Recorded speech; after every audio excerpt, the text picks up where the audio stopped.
Hello সবাইকে, কেমন আছো সবাই? আশা করি সবাই অনেক ভালো আছো আর আমিও অনেক ভালো আছি। তোমাদের সাথে ছোট্ট আরেকটি ব্লগ শেয়ার করতে আসলাম। গত 30 তারিখে আমরা খুলনা থেকে কক্সবাজারে কিভাবে গিয়েছি সেটাই তোমাদের সাথে শেয়ার করব।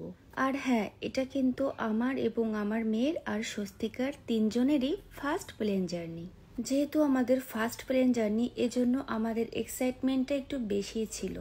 তো আমরা খুলনা থেকে গিয়েছিলাম যশোর এয়ারপোর্টে, সেখান থেকে এখন আমরা প্লেনে উঠব। আর হ্যাঁ, এই ড্রেসটার জন্য তোমরা সবাই আমাকে পাগল করে দিয়েছো, দিদি এই ড্রেসটা কোথা থেকে নিয়েছো? তো এটা আমি ওপরের টপসটা গজ কাপড় কিনে বানিয়ে নিয়েছি আর নিচের স্কার্টটা আলাদাভাবে কেনা। আশা করি সবাই বুঝতে পেরেছো। তো দেখো, আস্তে আস্তে করে আমি প্লেনে উঠেও পড়েছি।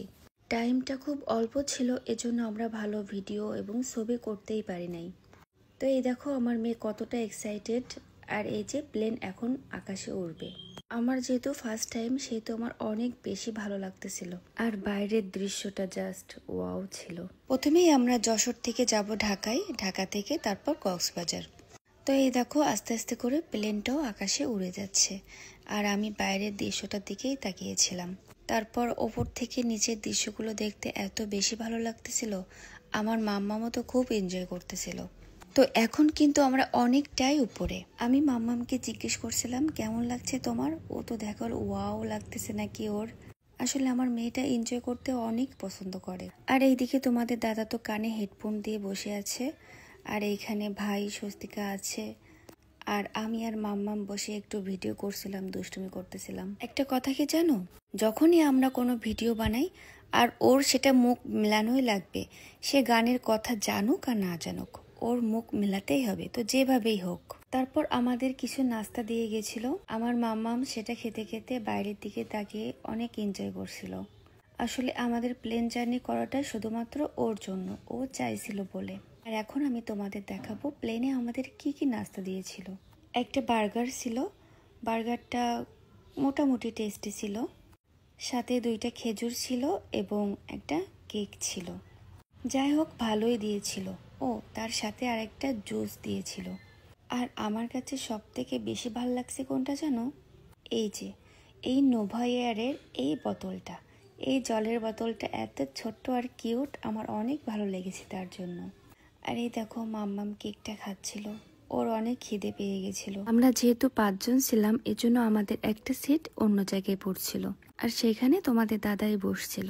যাই হোক, আমরা ভিডিও করতে করতে বাইরের দিকে তাকিয়ে দেখি এত সুন্দর একটা ভিউ, জাস্ট ওয়াও। আমার তো এই দৃশ্যটা দেখে অনেক বেশি ভালো লেগেছে।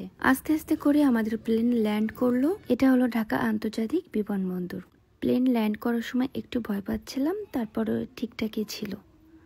ঢাকা বিমানবন্দরটা যে এত বেশি বড়, আমি তো আগে কখনো আসি নাই, এজন্য জানতাম না। এখানে অনেকগুলা প্লেন দাঁড়িয়েছিল।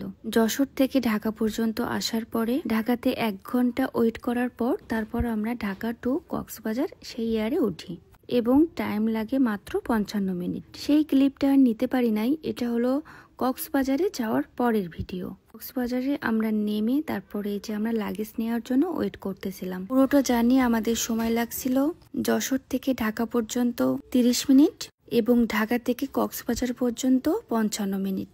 তো এই দেখো আমরা লাগেজ টাগেজ নিয়ে এখন এখান থেকে আমরা হোটেলের উদ্দেশ্যে রওনা হব। সব মিলিয়ে প্লেন জার্নিটা বেশ ভালোই ছিল, তবে প্রথমবার হিসেবে যে এক্সাইটমেন্টটা কাজ করবে, দ্বিতীয়বার সেটা একেবারেই করবে না আমার মনে হয়। তো এই দেখো আমরা হোটেলে চলে এসেছি। আমরা ছিলাম হোটেল সিমুন। ওইখানে সার্ভিস অনেক ভালো লেগেছে আমার। আমরা আগে থেকে রুম বুক করে তারপরে গিয়েছিলাম। যেহেতু ঈদের টাইম, তো সেখানে রুম পাওয়া অনেক মুশকিল, তাই জন্য আমরা আগে থেকে রুম বুক করে তারপরে গিয়েছিলাম। তো যাই হোক, রুমটা ছোটখাটোর ভেতরে অনেক ভালো ছিল এবং তাদের সার্ভিস অনেক ভালো ছিল। আমরা যখন হোটেলে পৌঁছাই তখন 10টা থেকে 10:30 মতো বাজে। দেন আমরা ভাবছিলাম যে আমরা একটু ফ্রেশ হয়ে তারপরে আমরা বাইরে খাওয়া দাওয়া করতে যাব। তো এই দেখো রুমের বেডটাও অনেক সুন্দর ছিল, চারিপাশটা অনেক ক্লিন ছিল, সমস্যা হয়নি আমাদের। ওয়াশরুমটাও অনেক সুন্দর ছিল। সব থেকে যেটা ভালো লেগেছে এই যে বেলকনিটাও ছোটখাটোর ভিতরে অনেক বেশি সুন্দর ছিল।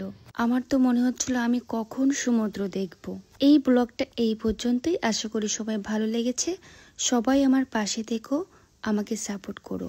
সো ভালো থেকো সবাই।